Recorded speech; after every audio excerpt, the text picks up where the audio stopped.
Welcome to Hawaii, Canada. It's not really Hawaii, it's just me in my basement wearing Hawaiian shirts. So if you're a real estate photographer, a real estate agent, or someone who's looking to get into this space and wants to see how a professional approaches listing a home, this video is for you. Oh yeah, and for all you gearheads, I'm using a Sony a6300 with a 10 to 18 millimeter APS-C lens. That might have gone right over your heads. If you're just looking to get started, yes, you could use your cell phone, and done properly, you wouldn't even notice the difference. But in this video, I will be using the Sony because I bought it. This is the perfect real estate tripod, and I'll show you why when we get on site. We're here. What are real estate photos really meant for? Two main things. One, to advertise, and two, it's to give a realistic tour of what that home looks and feels like. Huge real estate hack. Big winter boots, that's a bummer. You got all this gear that you're carrying. I highly recommend the winter Crocs, and they look cool. So we enter the house right here, and the way I look at it is I just start shooting as I enter, so that way when I'm editing, I can kind of make the house feel like as if I'm walking through it the way someone who came to buy it would see the house. On bigger rooms, I usually always take at least 2 photos from 2 different angles, and then smaller rooms like bedrooms, I'll shoot generally just from the door. This isn't rocket science, but it's also funny that sometimes it's not obvious. Angle 1. And then I'll tuck myself here in the corner and then shoot this other angle because it really is nice how the house opens up. As far as my camera goes, I always like to shoot around hip height. I'm looking to make all the lines straight. There's a lot more into just how you take the photos and how I expose them. And if you want to learn about that, I made a video explaining everything, and you'll see that right here in this box. So this is the dining room. I'm probably only going to shoot it from the one angle here. And when you're shooting a room just from one angle, there is a little real estate trick. You want to try to get 3 walls in the shot. So you can see I've got this wall, the back wall, and that wall. If you cut off one of these walls, I'll show you what that looks like. The room feels so much smaller. So anytime you can, you want to be using a wide enough angle lens to get 3 walls without turning it into kind of a fisheye look. So this is an interesting room.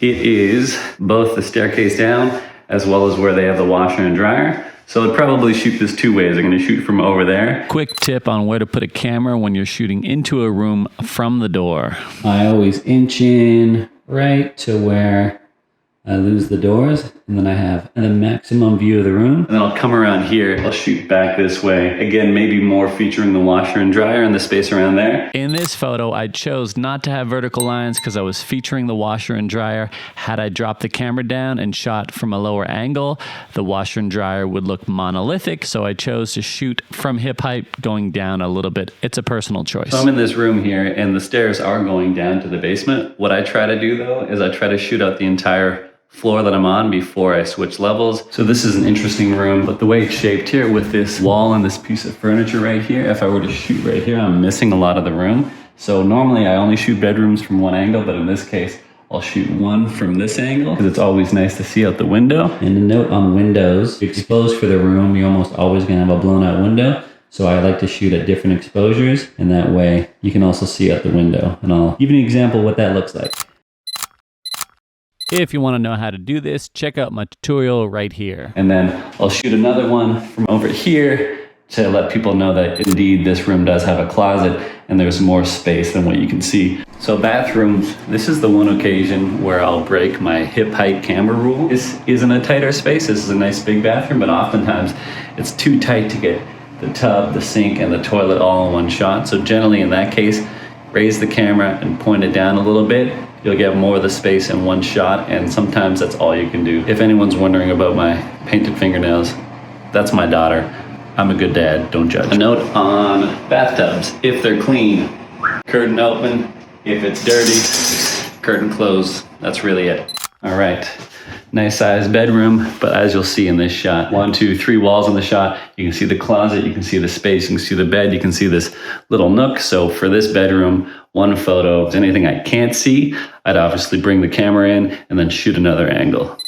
All right, master bedroom, really beautiful space. There's a bathroom leading off this way, and because it's such a big space and this bedroom deserves 2 angles, we'll shoot one from this door and I'll shoot another from that door right there. We'll probably also hint at the bathroom. There's a big question of you keep doors open, you keep doors closed. That's really personal preference. In this case, because it's an ensuite, I think it'll be helpful to keep it open and give a hint to the bathroom. Another thing you always need to decide are lights on or lights off. In general, I'll walk into a room, flick the lights on and off, kind of see what type of mood I get, and then I just base it off my gut. More light is usually better. Yeah, so this is an interesting bathroom. It's got this L shape. So this will be a 2-photo bathroom. I'm gonna feature this right here. Then I'll bring the other camera here and I'm gonna point it down in that direction. So I'm just trying to do exactly what I feel like someone coming for the tour of the house would do. So that when they see it online, it's basically the same thing. For staging purposes, toilet paper roll, always try to roll it up so it looks nice and neat. Towels centered and nicely folded. And the seat always down. So lastly, we have the beautiful kitchen, living room space that I'll shoot from many different angles. And then the one thing I do in kitchens is I always raise the camera up because you never want to be shooting underneath cabinetry because it's usually gunky under there, or it's just not nice to look at. So you always want to get your camera just a little bit above the cabinetry, and I'll show you what I mean. So I don't do many close-up detail shots, but in this case, this stonework fireplace, it's so nice and cozy, and fireplace really is a selling feature, so I will feature something like this specifically.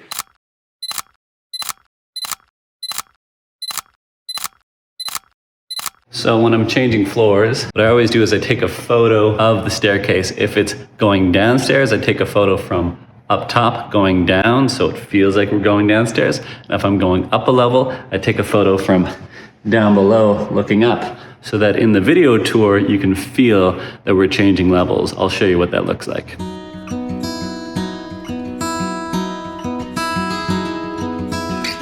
All right, nice big room here. Checking to make sure that I've all the lights on. It's burnt out light here, but that doesn't matter. Because it's so big, I'm just gonna take a couple angles. I'll take one from over there, and I'll probably shoot back this way to show the staircase. There's a couple rooms leading off of here. If the rooms are messy, like this room, for example, even though that stone's really cool, I'll keep this door closed. And this is like the furnace room, and that also doesn't need to be seen from these photos, so I'll keep that door closed as well. And let's see what's down here. Wow. See, a really beautiful little bedroom tucked away down below. So I'll leave this door open because it also brings in some natural light, which will look nice so this basement room doesn't look so dark and closed off. So that's how I would approach a big basement rec room. You either have to have the door completely out of the shot, never halfway. You never want to cut off things like doors halfway. It just looks weird. So I'm deciding to have the door in the shot so I really get a sense of how much space there is in here. So this is a beautiful little basement room. I can get almost all of it in this shot. There is sort of a nook over here that might look good in a second shot. Right now, I don't know. So in that case, I always just cover my bases and I'll do a second shot, and then the real estate agent can decide whether they need it or not. A quick note on why I like this tripod so much. First of all, it's super light. It's also really cheap for real estate photography. That's totally fine. And what's great is it has this little, oh, there we go. It has this ball swivel, which is a fast way to get a level shot as opposed to having to change your tripod legs or all the other functions. I've just found that a ball lock is the fastest way to get your horizon level when you're moving quickly. So if you're interested, I'll put the link to Amazon of where I bought it down below. I don't know if that sentence was right, but that's what I'm doing. Electrical room. I always take a shot of the furnace. People like to see what they're getting into, and it's also bright. So I'll take a picture of this, and then there's this nice little workshop space behind me. So I'll take another shot in that direction.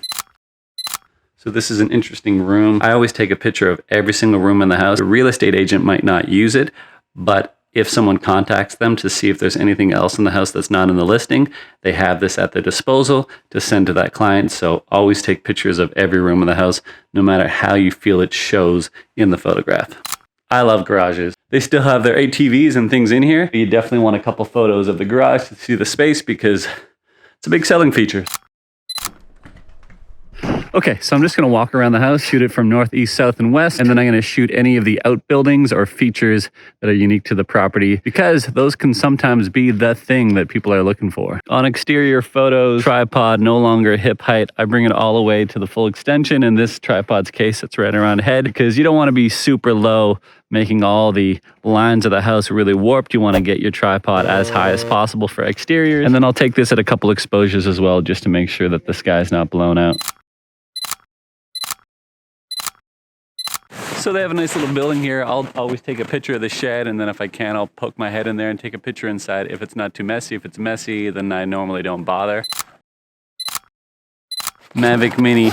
You could go bigger, but why would you need to? So in the wintertime, to protect the drone, I'm a big fan of the hand launch, just so I don't get any snow or moisture in there. So the first shot I like to get is just a big, wide establishing shot of the entire property. That's the road there too. Generally, I like to kind of keep the road nice and perpendicular to where the house is, if you can see that along the bottom. Now that I got in closer, take another photograph, more of the property. I generally like to get right above it as well and do a straight down shot, kind of a sense of the yard around the property. Now I'm gonna fly to the exact opposite side of the property. I'm just gonna get an overhead shot of the woods. I'll pepper that into the video so you're aware that this is a big wooded lot. Now that I'm pretty far out, I'm turning the drone around. I'm gonna get the other angle of the house. Really, that's all you need. You need a couple big wides establishing the place, and you just wanna rotate 360 degrees around the property, taking lots of nice photos. Now this was fun, but my hands are frozen, so I'm gonna finish this video inside the office. Okay, done and dusted. I've warmed back up. If there are things you would like to know in more detail, that was a quick tour of basically everything. Let me know in the comments down below. If you want to see a video about gear and why I don't think gear really matters for real estate photography, let me know down below. And if you hated this video, well, I'm sure you're already down below. Thank you very much for watching. I will see you on the beach.